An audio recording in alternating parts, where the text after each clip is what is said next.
你好，本視頻將引導你了解如何創建、管理屬會分支。從主頁導航到 MyClub 頁面，通過選擇 MyClub，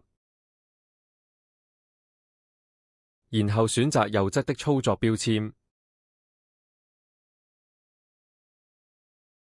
如果你有管理屬會分支的權限，你將看到右側的藍色創建屬會分支按鈕，請選擇該按鈕。現在輸入屬會分支機構名稱。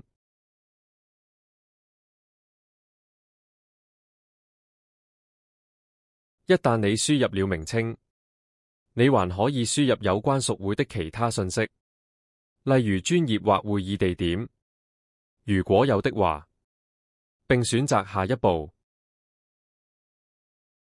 現在選擇屬會分支機構的職員職位，首先聯絡人，然後是屬會會長、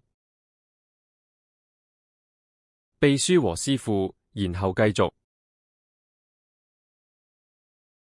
現在至少再輸入2名成員，以啟動這個屬會分支。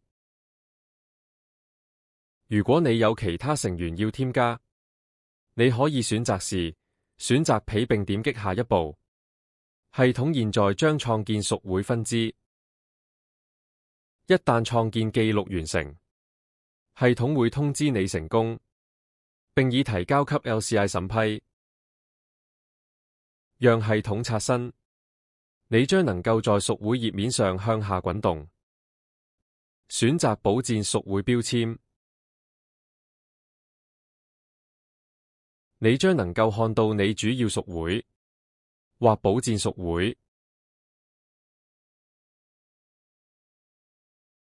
在這個案例中，我們看到另一個屬會分支，剛剛作為待批准項目輸入。